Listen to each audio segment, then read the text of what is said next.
আসসালামু আলাইকুম প্রিয় দর্শক, অন্য মঞ্চের আলাপ চাইতায় আপনাদের সকলকে আমন্ত্রণ জানাচ্ছি। নমস্কার, আমি তরুণ ঘোষ। ঈদের তো শুভেচ্ছা সকালেও দুপুরবেলাও জানিয়েছি, বিকেলবেলা আপনারা জানাতে এলাম যে গতকালকে আমাদের এনএসএ অজিত দোভাল তিনি তারেক রহমানকে যে ফোনটি করেছিলেন, সেই ফোনের পর কি কি ঘটনা ঘটেছে। আজকে সকালবেলা 10টা, 10:30 নাগাদ মির্জা ফখরুল গিয়েছিলেন যমুনাতে একটা ফুলের তোড়া নিয়ে, মানে বুকে নিয়ে তিনি গিয়েছিলেন ঈদের শুভেচ্ছা জানাতে প্রধানমন্ত্রী তারেক রহমানকে। তারেক রহমান শুভেচ্ছা বিনিময় করেছেন এবং প্রীতি ভালোবাসার কথা বলেছেন। বলার পর তিনি মিষ্টি মিষ্টি করে একটা ছোট্ট বার্তা দিয়েছেন। বার্তাটা হচ্ছে যে আপনি যে কথাটা বলেছেন না, এই কথাগুলো আপনি আর বলবেন না। আপনি এক কাজ করুন, আপনি মিডিয়াকে ডেকে আপনি তাদেরকে বলুন যে আপনার যে কথাগুলো আপনি বলেছিলেন আওয়ামী লীগ সম্পর্কে, সেই কথাগুলো আপনার ব্যক্তিগত মতামত, এটা দলের মতামত নয়।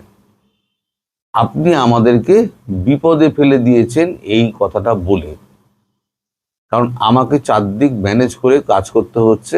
আপনার মতো একটা সিনিয়র নেতা, বর্ষিয়ার নেতা যদি এই ধরনের বেফাঁস মন্তব্য করেন, তাহলে পরে আমার পক্ষে দেশ চালানো খুব মুশকিল হয়ে যাবে। বেশ ভদ্র ভাষায় যাকে বলা হয় ধুনে দিয়েছেন মির্জা ফখরুলকে। এখন কালকে যা ঝাড় খেয়েছেন, ঝাড় খাওয়ার পর এখন তার মাথা খারাপ হয়ে গেছে তারেক রহমানের। তারেক রহমান বুঝতে পারছেন যে ভারতবর্ষ কিন্তু বেশি দিন অপেক্ষা করবে না। ভারতবর্ষ কিন্তু খুব টাইট নজর রাখছে, আর এই সমস্ত ব্যাপারগুলোতে প্রত্যেক কটা নোট দিচ্ছে। এদিকে আপনাদের ওখানে একটা ঘটনা ঘটেছে, সেটা হচ্ছে আপনাদের যে পররাষ্ট্রমন্ত্রী খলিলুর রহমান, তিনি নাকি জয়শঙ্করের সঙ্গে দেখা করবেন। কিন্তু হিন্দুস্তান টাইমস আজকে লিখেছে, এবং আমার কাছেও খবর আছে, যে জয়শঙ্করজি এখনো পর্যন্ত কোনো টাইম কনফার্ম করেননি। তিনি কিন্তু একবারও বলেননি যে আমি দেখা করব না বা আমি দেখা করব, এ কথা তিনি একবারও বলেননি। ফলে এই যে খবরগুলো রটে বেড়াচ্ছে, তিনি আছেন এখন নিউ ইয়র্কে, তার ইচ্ছে হচ্ছে দিল্লি হয়ে মানে ঢাকায় ফিরে আসা। সেটা তিনি ঢাকাকে জানিয়েছেন, মানে তারেক রহমানকে জানিয়েছেন। দিল্লিতে তার কাউন্টার পার্ট, তার সঙ্গে বিদেশ সচিব বিক্রম মিস্ত্রি, তার সঙ্গে কথাবার্তা হচ্ছে। পররাষ্ট্রমন্ত্রী হলে কি হবে, জয়শঙ্করের সঙ্গে তার ডাইরেক্ট কথা বলতে পারবেন না, আমাদের বিক্রম মিস্ত্রি অবধি পৌঁছাতে হবে, নইলে পরে রণদীপ জয়সওয়াল, এই দুজনই আছে পররাষ্ট্র বিষয়ক ব্যাপারে যদি কথা বলতে হয় তাদের সঙ্গে কথা বলতে হবে। উনি বিক্রম মিস্ত্রির সঙ্গে কথা বলেছেন। আর বিক্রম মিস্ত্রি তাকে পরিষ্কার জানিয়ে দিয়েছেন এখন সাহেব ব্যস্ত আছেন, সাহেব কখন টাইম দেবেন, যদি টাইম আদৌ দেন তাহলে আপনাকে জানিয়ে দেওয়া হবে। ফলে এই যে একটা আপনাদের দেশে একটা রটে বেড়াচ্ছে যে বহুদিন চেষ্টা করে ইউনূসের লোক পারলো না, হঠাৎ করে বিএনপির লোক এসে জয়শঙ্করের সঙ্গে দেখা পাওয়ার সুযোগ পেয়ে গেল, এটা কিন্তু নয়। জয়শঙ্কর যে এখন প্রচণ্ড ব্যস্ত, বিশেষ করে এই যে মধ্যপ্রাচ্যের যুদ্ধ নিয়ে এবং তেল জোগাড় করা নিয়ে। ভারতের কাছে তেল হয়ে গেছে একটা বড় চাপের বিষয়। এখন তেল জোগাড় করতে হয় ভারতবর্ষকে।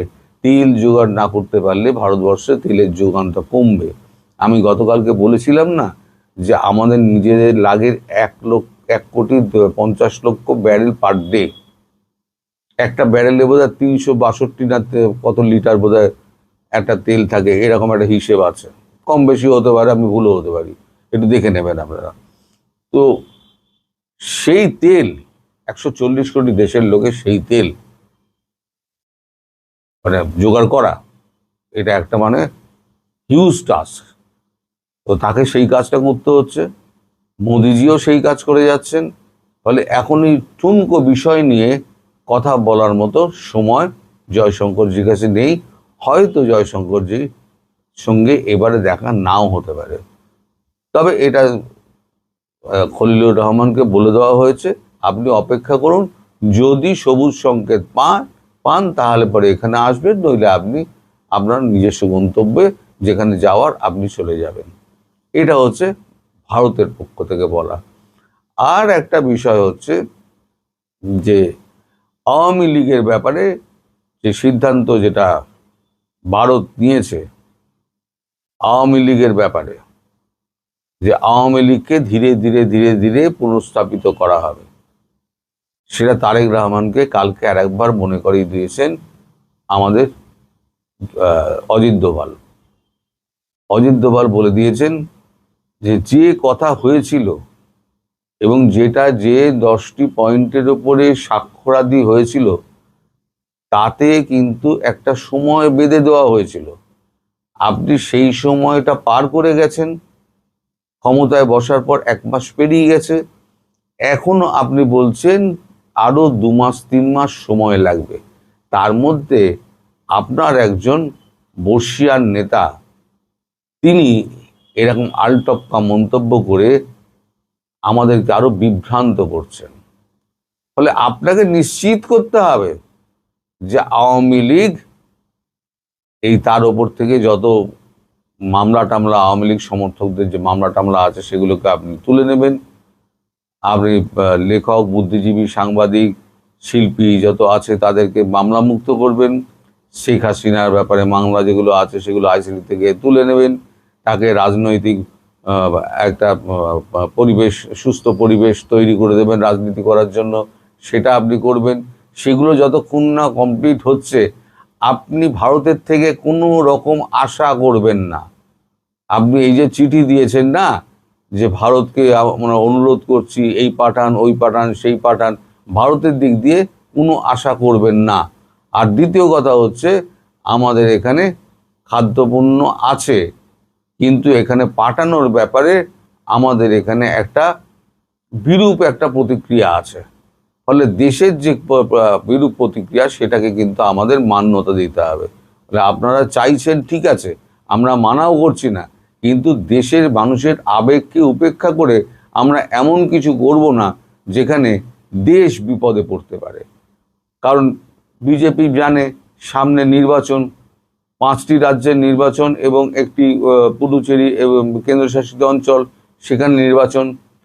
সেটা হচ্ছে 9 তারিখে পুডুচেরি আছে, তারপরে হচ্ছে 23 তারিখ হচ্ছে সাউথের গুলো আছে, আর 29 তারিখ হচ্ছে ওয়েস্ট বেঙ্গল সহ আর 2টো দেশ রাজ্যের মধ্যে আছে। তাই এই ইলেকশনে যাতে এর কোনো প্রভাব না পড়ে, মানে এই বাংলাদেশ সম্পর্কিত কোনো কারণে যাতে প্রভাব না পড়ে, তার জন্যে কিন্তু ভারত সতর্ক হয়ে রয়েছে যে তেল এবং খাদ্য পানীয় বন্ধ করার, মানে খাদ্য এবং পণ্য বন্ধ করা না চালু রাখা, সেই ব্যাপারটা নির্ভর করছে আমাদের এখানে ভোটের ওপর। এখন ভবিষ্যৎ কি বলবে আমি জানি না, আমি তো গণৎকার নই, আর আমি আগাম কোনো খবর পাই না। এমন হতে পারে যাচ্ছে, এমনও হতে পারে যাচ্ছে না, সব কিছুই হতে পারে। কিন্তু আমার যতদূর মনে হয় এখন বোধহয় ভোটটা অবধি একটু থমকে যাবে, আমার মনে হয়। তারপর হয়তো স্বাভাবিকভাবে হয়তো যেতে পারে। তো আপনারাও সামনের দিকে তাকিয়ে থাকুন। আসসালামু আলাইকুম, ঈদ মুবারক। দিল্লি প্রেস ক্লাব হঠাৎ করে সপ্তাহে যারা একটু গভীরে খোঁজ রাখেন, রাজনীতির খোঁজ রাখেন, রাজনীতির খোঁজ রাখতে আগ্রহী, তাদের কাছে দিল্লি প্রেস ক্লাব গত 1 সপ্তাহে একটা আলোচনা খোরাকি হয়েছে বই কি। এবং এটা আমরা কয়েকজন লোকের উদাহরণ দিয়ে বলবো, তাতে দেখবেন যে হ্যাঁ, সত্যিকার অর্থে দিল্লির প্রেস ক্লাব খোরাকি হয়েছে। বাংলাদেশের একটা শক্তিশালী রাজনৈতিক অংশ আওয়ামী লীগ, সেই আওয়ামী লীগের একটা শক্তিশালী অংশ এখন দিল্লি কেন্দ্রিক, এবং আওয়ামী লীগের প্রধান শেখ হাসিনা তিনি দিল্লিতে। ফলে দিল্লিতে কি হয় না হয় এটার দিকে নজরদারি রাজনীতি নিয়ে যারা খোঁজ রাখেন তাদের যেমন থাকে, গোয়েন্দাদের টিকটিকিদের খোঁজটা আরো বেশি থাকে। দিল্লি প্রেস ক্লাবে সম্প্রতি একটা অনুষ্ঠান হয়েছে। অনুষ্ঠান সম্পর্কে এখন পর্যন্ত আমরা যা জানতে পেরেছি সেটা হলো, হ্যাঁ, ওখানে ইন্ডিয়ান সাংবাদিকদের, দিল্লির সাংবাদিকদের নিয়ে আওয়ামী লীগের নেতাকর্মী এবং আওয়ামী লীগের যারা ইন্ডিয়া আছেন, ইন্ডিয়ার বাইরে আছেন, তাদের কাউকে কাউকে নিয়ে একটা গেট টুগেদার হয়েছে। গেট টুগেদারের অর্থ কি? গেট টুগেদারের অর্থ আমরা একটু নিরপেক্ষ জায়গা থেকে আমরা যেটা জেনেছি সেটা হলো যে হ্যাঁ, তারা অনেকটা in favour of Awami League তারা ওখানে আলাপ আলোচনা করেছে, এবং আওয়ামী লীগের প্রতি ভারতীয় সাংবাদিকদের ওই অংশটা যারা অংশ নিয়েছেন তাদের যে সমর্থন আছে, পূর্ণ সমর্থন আছে, এইটা নিয়ে সেখানে পুনর্ব্যক্ত করা হয়েছে, আলোচনা হয়েছে। গল্পটা প্রথমে তুলেছেন আমরা দেখেছি আর দুদিন আগেই, কিন্তু আমরা তখন যেহেতু একতরফা হয়ে যাবে আমরা এটা নিয়ে আসলে আলোচনা করিনি। প্রবাসী সাংবাদিক জুলকারনাইন শাহের তার নজরে ওখানে ছবি, ওই গেট টুগেদারের কিছু ছবি গোপন কেউ তুলেছে। এটা জুলকারনাইন শাহের বলছেন যে এমন একটা কোথাও থেকে তোলা হয়েছে যেটা তাদের হাতে এসছে, ফ্ল্যাশ হয়েছে।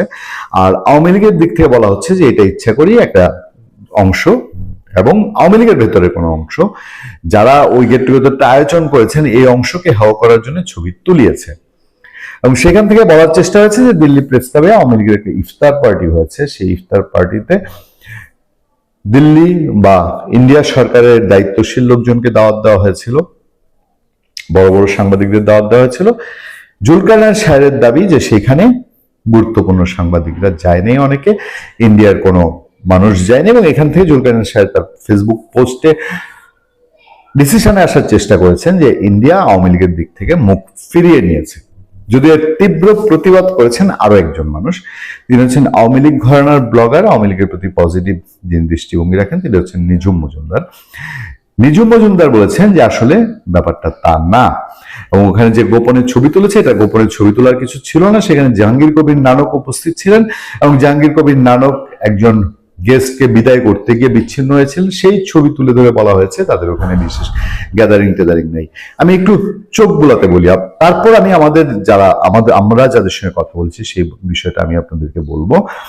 জুলকারনাইন শাহ তার পোস্টে একটা জায়গায় বলছে, বেলজিয়াম থেকে বিশেষভাবে আমন্ত্রিত হয়ে আসা হাসান মাহমুদ এবং জাহাঙ্গীর কবির নানক অনুষ্ঠানে উপস্থিত হয়েছিলেন ঠিকই, তবে আমন্ত্রণ তো শায়ার যেটা বলছিলেন যে বেলজিয়াম থেকে বিশেষভাবে আমন্ত্রিত হয়ে আসা হাসান মাহমুদ এবং জাহাঙ্গীর কবির নানক অনুষ্ঠানে উপস্থিত হয়েছিলেন ঠিকই, তবে আমন্ত্রণ জানানো সত্ত্বেও ভারত সরকারের পক্ষ থেকে আনুষ্ঠানিক বা অনানুষ্ঠানিক কোনো পর্যায়ের প্রতিনিধি এই ইফতারে অংশ নেননি। শুধু তাই নয়, যেসব সাংবাদিককে দাওয়াত দেওয়া হয়েছিল তাদের অধিকাংশই ছিলেন অনুপস্থিত।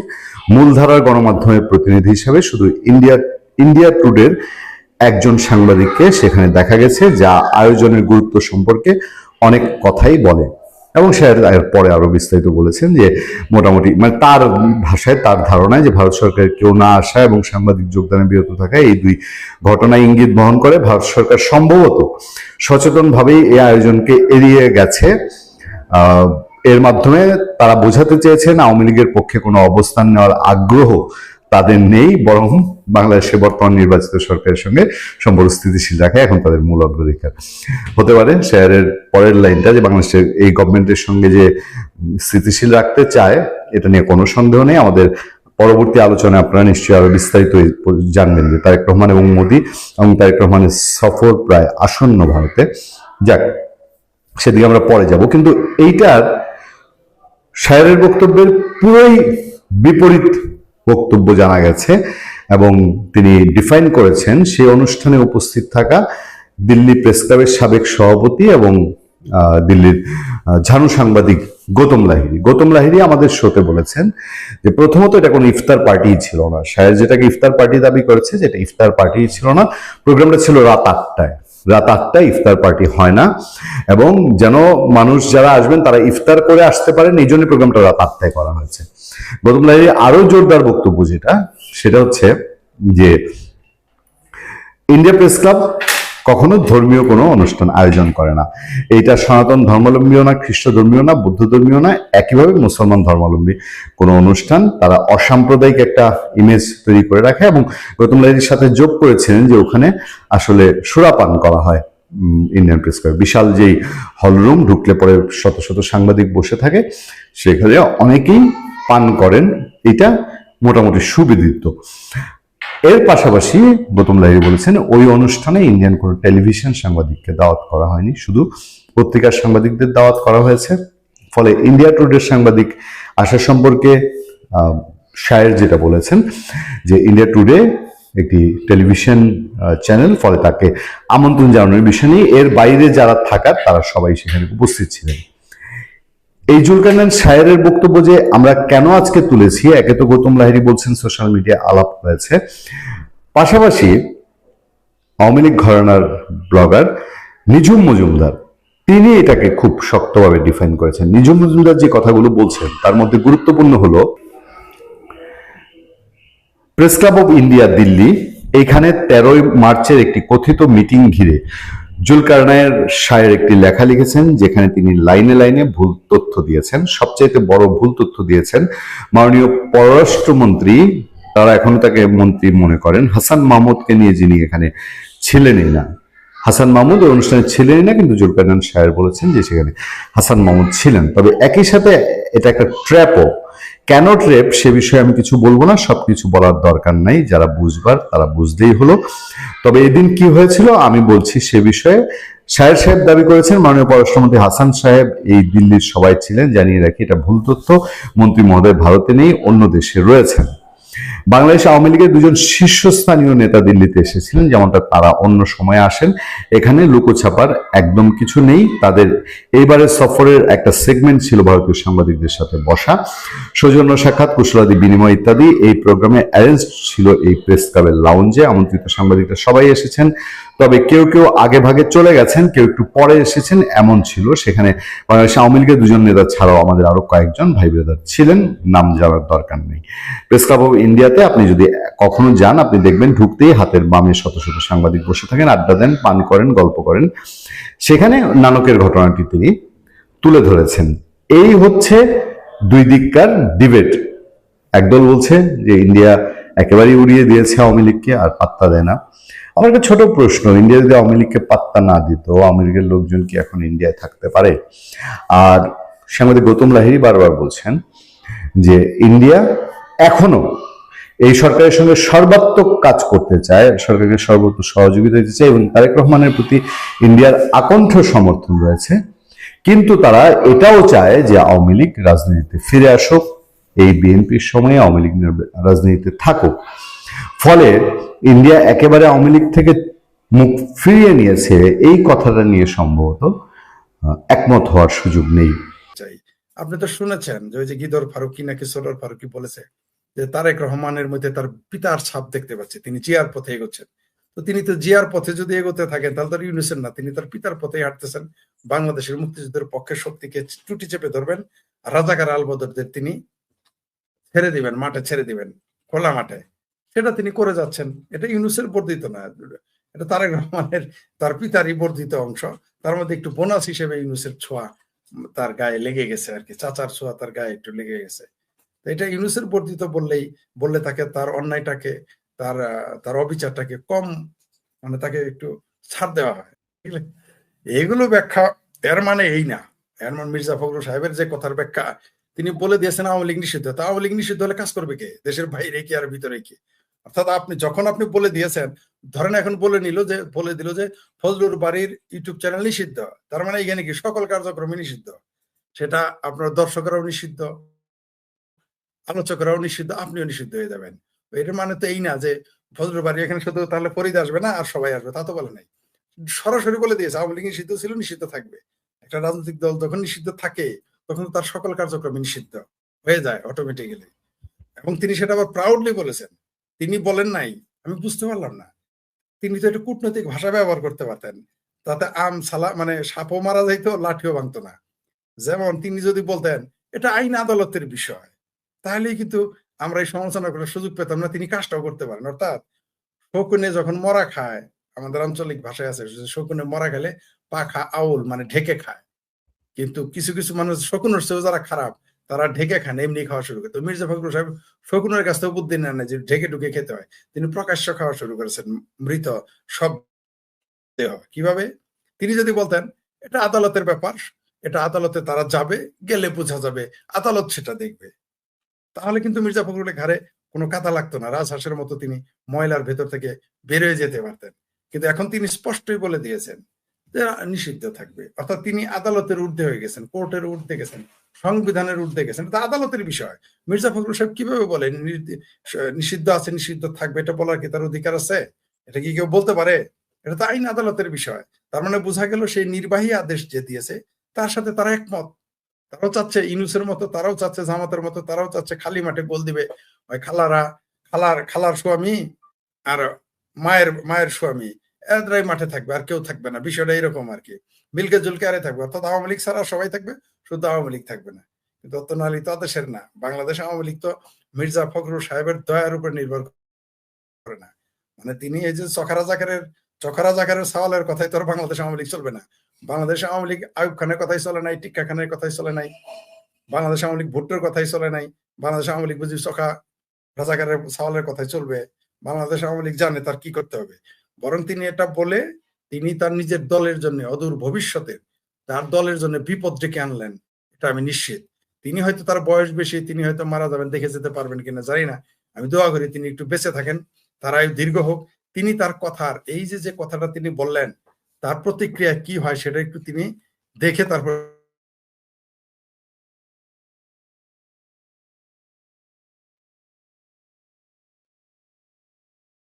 যেটা বলতেছিলাম এইখানে আপনি এটা বিএনপির জন্য বুমেরাং হয়ে যাবে। এই এই এই মির্জা সাহেবের বক্তব্যের উপরে ভিত্তি করে একদিন আওয়ামী লীগের নেতারা এই বক্তব্যটাই হুবহু দিবে যে বিএনপি নিষিদ্ধ আছে এবং থাকবে। তখন মির্জা ফখরুল সাহেবরা কি জবাব দিবেন যদি বেঁচে থাকেন, সেটা যদি একটু দেখার সৌভাগ্য হয়, নিজেকে সৌভাগ্যবান মনে করতাম। আমি দেখতাম যে তখন কি বলে। আমি দোয়া করি মির্জা ফখরুল সাহেব তিনি আরো আয়ু, তার নাকি এখন 80-র কাছাকাছি, আমি দোয়া করি তিনি 85 বছর পর্যন্ত বাঁচেন। কারণ বিএনপি যতই সুদূর বুদূর করুক 5 বছরের উপরে তো আর থাকতে পারবে না, যতই ষড়যন্ত্র করুক, যতই চাপাচাপি করুক, মানে 5 বছর তো লাস্ট মার্জিন, তার আগেই চলে যাবে। 3 বছরের মাথায় এই সরকার উষ্টা খেয়ে পড়ে যাবে, নিজেও জানবে না। তখন দেখবেন এই বিএনপি নিষিদ্ধ হয়ে যাবে, ছাত্র দল নিষিদ্ধ হয়ে যাবে, যেটা আওয়ামী লীগের জন্য কঠিন হয়ে যেত যদি ভবিষ্যতে তাদের প্ল্যান থাকে বিএনপি নিষিদ্ধ করা, তার জন্য একটু চাপে পড়তো। মির্জা ফখরুলের এই কথায় এই চাপটা আর থাকলো না। আর ঈদ যেটা বললেন যে ঈদের চলতেছে, ঈদ আগামীতে ভবিষ্যতে বিএনপি যারা করে তাদের ঈদটা ওই যে আজকে যারা আওয়ামী লীগ, ঈদটা তাদের মতোই হবে। মানে বাংলাদেশে আগামীতে আর রাজনীতি তো দূরের কথা, আপনি ধর্মীয় উৎসব, আসলে ইসলাম ধর্মে তো উৎসব হয় না, ইসলাম ধর্ম সব ধর্মীয় কোনো কাজও আপনি আর করতে পারবেন না, রাজনীতি তো করতেই পারবেন না। সেই দিকেই গেল। কারণ আগামীকাল দেখবেন কত আওয়ামী লীগের লোক যেটাই ঈদের মাঠে যাবে, ঈদের নামাজে যাবে, সবগুলোকে পাকড়াও করবে আর না হলে পেটাবে, আপনি নিশ্চিত থাকেন, দেখতে পারবেন আগামীকাল। আর এই তালেই তারা আছে। আর তারপরেও যারা বউ বাচ্চা আত্মীয় স্বজন মা বাবাকে দেখতে গেছে, সন্তানকে দেখতে গেছে হয়তো 2-1 দিনের জন্য, তারা হয়তো টাকার বিনিময়ে গেছে, 2-3 দিন পরে আবার চলে আসতে হবে। এই যে বাংলাদেশের ডিভাইডেড শুরু হয়ে গেল রাজনীতিতে, আমি যখন থাকবো তখন ফজলুর বাড়ি থাকবে না, ফজলুর বাড়ি যখন থাকবে আমি থাকবো না। তার মানে কি এই দেশটা অর্থনৈতিক ভাবে রাজনৈতিক ভাবে ভঙ্গুর হয়ে যাবে, টিকে থাকতে পারবে না এই দেশটা। তিনি উল্টাটা বলতে পারলেন না, জিল্লুর রহমান নাকি কি যেন, তিনি তো দেখি জামাল ভুঁইয়া পাগলার মতো, ডিমের আলী 3টায় বিক্রি করবে 5টায় বেচবে না। তিনি এটা বলতে পারলেন না যে বিএনপি যদি আওয়ামী লীগকে নিষিদ্ধতা থেকে তুলে না নেয়, আওয়ামী লীগের সহযোগিতা না করে, আওয়ামী লীগের সাথে রাজনীতি না করে, তাহলে জামাত সুবিধা পাবে। এটা তো বললো না। মানে স্রোতের বিপরীতে কথা বলতে রাজি না, কারণ জানে তাহলে তো জেলে থাকতে হবে। ওগুলো তো আমরা বুঝি, আমি তার এই বক্তব্যটা পড়ি, প্রথমে ভাবিছিলাম এটা বলতে এমনি কেউ বানিয়ে বলেছে, তিনি যে আসলেই বলেছে এটা আমার এখনো বিশ্বাস হয় না তিনি এটা বলতে পারেন। আওয়ামী লীগ কিভাবে বিএনপিকে সহায়তা করবে? সরকারে হলো বিএনপি, আওয়ামী লীগ কিভাবে করবে? আওয়ামী লীগকে নিষিদ্ধ করে রাখবে, সে আওয়ামী লীগ বিএনপিকে সহায়তা করবে? এত পাগল হয়ে গেছে বিএনপি। জিল্লুর রহমান সাহেব বললাম তো, গোপনে হ্যাঁ সহযোগিতা করবে। হ্যাঁ, কেন গোপনে সহায়তা করবে? বিএনপি কেন গোপনে সহায়তা করবে? বাংলাদেশ আওয়ামী লীগ কি কারো দয়ায় চলে নাকি? জিল্লুর রহমান সাহেবের দয়ায় চলে না মির্জা ফখরুল সাহেবের দয়ায় চলবে? তা আমরা ওইটাই বলবো আগামীতে, যেদিন একটা কাজ ভালো হয়ে গেছে, অদূর ভবিষ্যতে যারা আওয়ামী লীগ করবে তাদের আর না কথা বক্তব্য লেখা হঠাৎ করে আনতে হবে না, কষ্ট করে বুদ্ধি করে বের করতে হবে না, জাস্ট কাট করে দিবি, কাট কপি পেস্ট। মনে করেন যখন আওয়ামী লীগ নিষিদ্ধ করে দিবে বিএনপি কে, ছাত্রদলকে, তখন এই জিল্লুর রহমানের বয়ান হিসেবে বলবে, মানে যারা আওয়ামী পন্থী বুদ্ধিজীবী সাংবাদিক তারা বলবে যে বিএনপির উচিত আওয়ামী লীগকে সহযোগিতা করা। এগুলো তারা মানে আগামীতে আওয়ামী লীগ কি কি করবে তার সকল কাজ এরা সহজ পথ করে দিচ্ছে। এরা যদি মনে করে যে কিয়ামত পর্যন্ত বিএনপি ক্ষমতায় থাকবে, তা তো সম্ভব না। আপনি যত কিছুই করেন, একের খাস বাংলায় যদি বলে, জামাল পীরের ভাষায়, যতই সুদূর বুদুর করুক, 5 বছরের উপরে তার থাকতে পারবে না। প্রশ্নই আসে না, প্রশ্নই আসে না। 5 বছর পর থাকতে পারবে না, তখন কি আপনি করবে? 5 বছর বললেন, 10 বছর থাকবে, এই কথা বলে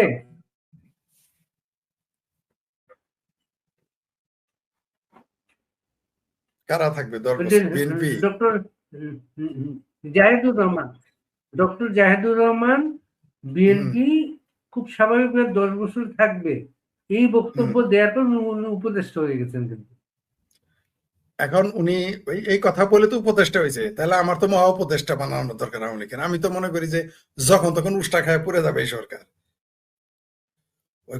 শুনেন, তেলবাজি করতে করতে যে হইতে পারবে না মেম্বার, যে এলাকায় মেম্বার হইতে পারবে না, সে এখন প্রতিমন্ত্রী মর্যাদা পেয়ে গেছে। তো এরা তো এখন বলবেই। বিএনপির উনি তো 10 বছর বলছে, বিএনপির কেউ কেউ আমার বলছে 20 বছর আর আওয়ামী লীগ ফিরবে না। আমি বললাম 3 বছরের মধ্যে যেন কান্নাকাটি শুরু করেন না। আমরা কত কান্নাকাটি করবেন, আমার কত ফোন দিবেন, ফরিদ কই পালামু? কারণ বিএনপি কোথায় পালাবে? ভারত ছাড়া তোর জায়গা নাই।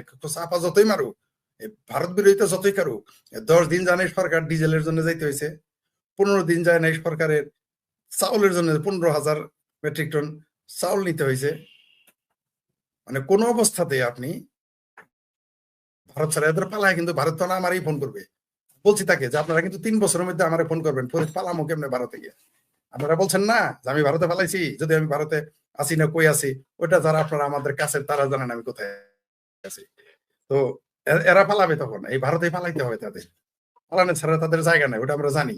ওই তারপরে বলবে যে এটা এটা তো ভাবিনি, এটা তো বুঝছিলাম না। বুঝতে পারছেন? এরাই বলবে, এরাই দেখবেন তখন নিজেরাই কত বিএনপির ভুল ধরবে, এটা হয়েছে ওইটা হয়েছে।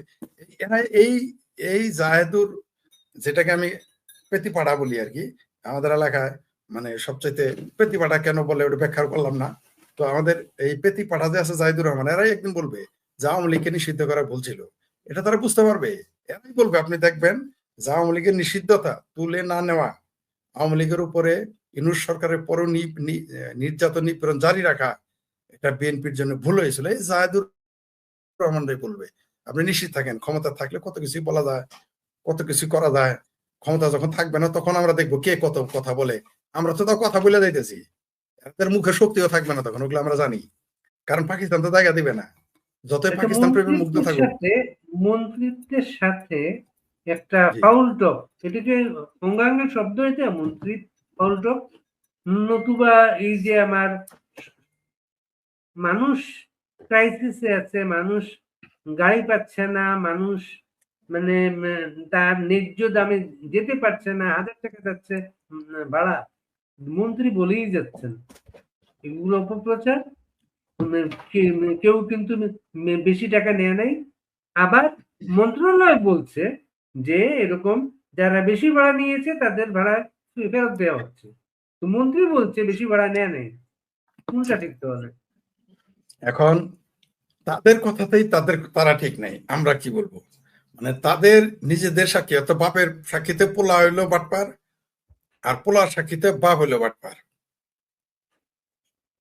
এখন আমরা কোন দিকে? তারাই তো বলতেছে। শুধু তাই না, মন্ত্রী তো 2 ধরনের কথা বলছে। মন্ত্রী প্রথম দিন বলছে, সেতু মন্ত্রী নাকি, এই যে যিনি মুসলেখার প্রতিমন্ত্রী, তিনি বলেছিলেন, যোগাযোগ মন্ত্রী বলেছিলেন যে কেউ বেশি ভাড়া নিচ্ছে না। পরের দিনই তিনি বলেছেন যে কেউ কেউ খুশি হয়ে 100, 200, 300 টাকা বেশি দিচ্ছে। কথা কি এক হইলো? এ তো মন্ত্রীর কথা। আবার তার যে প্রতিমন্ত্রী আছে, তার যে সারিন্দা আছে একটা সহকারী, মানে প্রতিমন্ত্রী আছে, যোগাযোগ প্রতিমন্ত্রী, তিনি তো আরো 2 কদম আগে নিকেল গিয়া যাত্রী কল্যাণ সমিতির কথা ভুয়া, এই নামে নাকি কোনো সংগঠনই নাই। এরা কখন যে কি বলে নিজেই তো জানে না।